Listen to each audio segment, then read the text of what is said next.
Para pemirsa, para hadirin yang berbahagia, selanjutnya kita akan mendengarkan bersama paparan dari Mas Kiai Guntur Romli. Beliau adalah aktivitas muda Nahdlatul Ulama.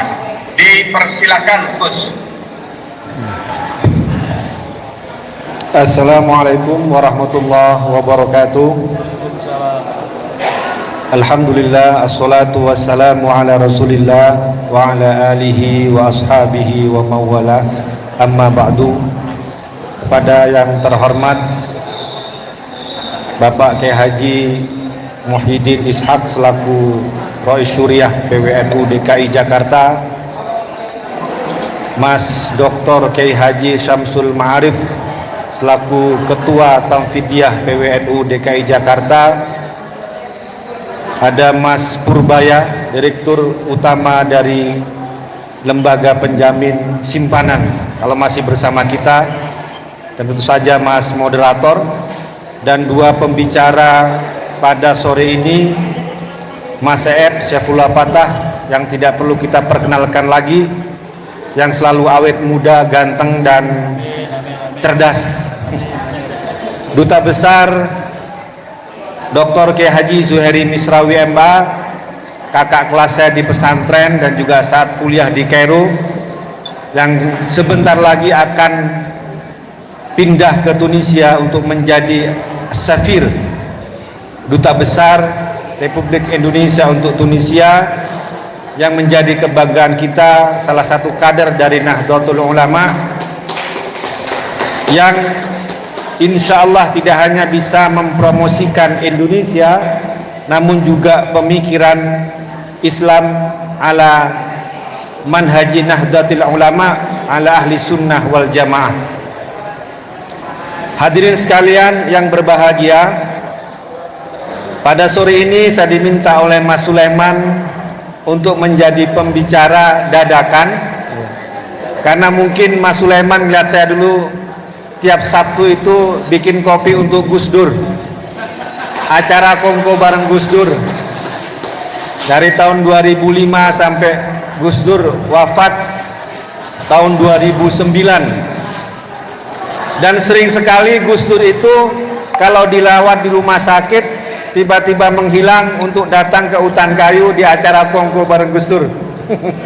Setelah itu yang di Barai Ibu Sinta Mas Sulaiman, kemana Gus Dur kok absen dari rumah sakit? Ternyata kongko-kongko. Hadirin sekalian, berbicara tentang kemandirian NU, dan ini juga terkait dengan sponsor kita pada sore ini. Tadi saya waktu naik dibisik-bisiki sama Mas Sulaiman, jangan lupa ada LPS katanya. Oh, saya bilang ini terkait dengan NU. Apa? Yaitu tentang kebangkitan ekonomi. Ini penting. Nanti bisa dikaitkan lah Mas Purbaya ini tentang lembaga penjamin simpanan ini. Nahdlatul Ulama yang berdiri tahun 1926 tidak bisa dipisahkan sejarahnya dari tiga komponen lembaga atau perkumpulan yang didirikan oleh Al-Maghfurlah Kiai Abdul Wahab Hasbullah.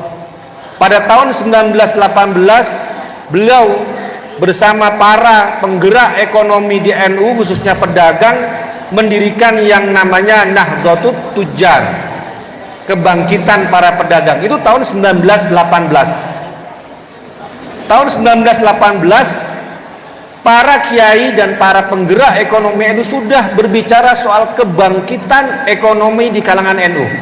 1918. Kemudian pada tahun 1922 mendirikan dalam bidang keilmuan dan pemikiran yang disebut dengan Taswirul Afkar. Ini menjadi jurnalnya Lakpesdam yang dulu Mas Dubes Zuhairi ini jadi redaktur di sana. Kemudian pada 1924 mendirikan yang namanya Nahdlatul Watan, kebangkitan tanah air melalui bidang pendidikan politik, ya. Dan di situ juga cikal bakal dari Syubbanul Watan. Syubbanul Waton yang pada akhirnya nanti menjadi yang namanya Ansor, Gerakan Pemuda Ansor, Ikatan Pemuda NU pada awalnya. Kemudian juga lahir di situ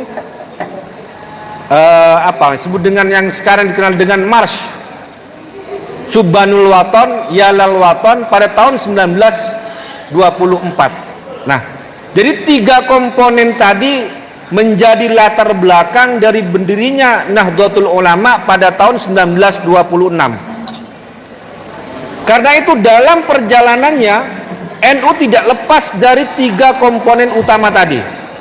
Apakah dalam bidang yang namanya pendidikan, khususnya pesantren, politik kebangsaan, pemikiran, keilmuan, atau kebangkitan ekonomi. Nah, ini yang menarik. Dalam pendidikan politik kebangsaan, politik kenegaraan, kita tahu bahwa Nahdlatul Ulama lah yang ikut melahirkan republik ini dan memberikan fatwa dari resolusi jihad setelah Indonesia diproklamasikan pada tanggal 17 Agustus 1945 bahwa mempertahankan kemerdekaan Republik Indonesia yang notabene-nya bukan negara Islam, kalau dia meninggal disebut dengan syahid. Ini salah satu fatwa yang luar biasa dari Nahdlatul Ulama. Ini yang salah satu ormas Islam yang pertama menyatakan bahwa membela kemerdekaan Republik Indonesia dan kalau dia meninggal syahid adalah Nahdlatul Ulama. Ini adalah disebut dengan jihad kebangsaan dalam bidang politik. Kemudian kita bicara misalnya tahun 1950-an, kemudian pada soal sikap pada Pancasila tahun 1983, kemudian 84, itu adalah bagaimana NU terlibat aktif dalam pembelaan terhadap Republik Indonesia. Kalau bidang pendidikan, keilmuan, NU tidak perlu dipertanyakan lagi dengan pesantren, dengan sekarang lembaga-lembaga pendidikan dan sebagainya yang tumbuh dari rahim NU itu sendiri. Kalangan NU mulai lembaga-lembaga pendidikan yang semakin lama semakin membesar di jantung-jantung para Nahdien, khususnya di kalangan pesantren. Pesantren apa saja di NU ada, mau salaf, tahfidz, mau yang jurusan eksat juga ada, mau universitas juga ada, dan semuanya ada bergerak dalam pendidikan. Nah, pertanyaannya yang berikutnya adalah bagaimana dengan kebangkitan ekonomi? Nah, ini pembahasan yang menurut saya menarik menarik. Padahal ketika NU ini belum berdiri, NU sebagai jamaah, bukan NU sebagai jamaah. Kalau NU sebagai jamaah itu tidak ada tahunnya. Karena kalau kita bicara soal jamaah tradisi NU, mau keilmuan, ritual, kemudian sebagainya, kita memiliki yang namanya dengan silsilah zahabiyah. Ada sanad emas antara para pendiri NU sampai kepada Kanjeng Nabi Muhammad sallallahu alaihi wasallam. NU sebagai jamaah. NU sebagai jamaah 1926. Nah, disitulah menjadi salah satu dari agenda besar kita, bagaimana perhatian NU khususnya adalah membangkitkan ekonomi di kalangan umat. Karena kita bicara soal kebangkitan, soal kemandirian, tidak bisa lepas dari yang disebut dengan kemandirian ekonomi. Kalau pemikiran falsafah tadi, Gus Zuhairi udah bicara soal bagaimana salah satu jawaban kenapa di negara-negara yang katakanlah di situ lahir Islam, diturunkan Islam, ataupun di kalangan katakanlah yang dekat dengan Timur Tengah, sekarang terjadi konflik bicara di mana-mana, karena mungkin tadi dikatakan bahwa di situ tidak ada NU-nya. Artinya apa? Tidak ada yang namanya pemahaman keagamaan atau ormas Islam yang memiliki komitmen kebangsaan dan pembelaan terhadap negaranya. Itu yang saya lihat. Nah, di sini NU paling depan. Siapa yang mau mengganggu namanya Pancasila, UUD 45, mau mengganggu yang namanya NKRI dengan klaim-klaim yang berbasis Islam pun, NU paling depan untuk menentangnya. Yang teriak-teriak negara khilafah tidak ada, yang negara lain tidak ada. Kenapa? Karena Republik Indonesia ini lahir oleh para ulama, oleh para masyayikh kita. Dan kita harus membela apa yang dilahirkan oleh para masyayikh, oleh para ulama, oleh para kiai kita. Itu adalah janji cinta kita. Mau yang di Banser, mau di Ansor, mau yang di MKNU, pengkaderan NU, salah satu sumpah yang tidak boleh dilanggar selain kita taat kepada Al-Quran, kepada hadis, kepada madhab Islam Ahlus Sunnah wal Jamaah, kepada komitmen pada NU, juga komitmen kita kepada UUD 45, pada Pancasila, kepada NKRI. Ini yang mungkin di negara lain tidak ada. Karena itu Gus Yakut, Ketua Umum GP Ansor, selalu mengatakan pembelaan kita kepada agama dan kepada negara itu satu tarikan nafas, bukan dua tarikan. Sekali kita menarik nafas, berarti kita ikut membela negara kita, membela agama kita. Nah, di situ. Jadi bukan pilihan, Anda mau bela agama atau bela negara, bukan. Kenapa? Karena dua pembelaan itu menjadi salah satu dari tarikan nafas kita. Nah, ini kalau di Banser, kalau di Ansor selalu didoktrin seperti itu. Nah, itu selalu doktrinnya memang seperti itu ya. Hadirin sekalian, ketika kita bicara soal kemandirian ekonomi, disitulah kita mengingat kembali bagaimana Nahdlatul Tujjar yang sebenarnya mengawali dari pendirian NU semakin lama perlu semakin kita perkuat. Pada era Gus Dur misalnya, waktu itu ada program yang disebut dengan Nusuma, ya, ada lembaga perkreditan rakyat yang sekarang, ya, waktu itu Orde Baru tidak mau melihat NU semakin kuat secara ekonomi, ya. Apalagi Gus Dur zaman itu juga dimusuhi oleh rezim saat itu, maka ini selalu diganggu, ya. Nah, di sini yang saya lihat perlu menjadi mungkin dari salah satu apa yang bisa dihasilkan dari muktamar ini, yaitu bagaimana ekonomi Nahdien, ya, para NU itu semakin kuat dengan memiliki sistem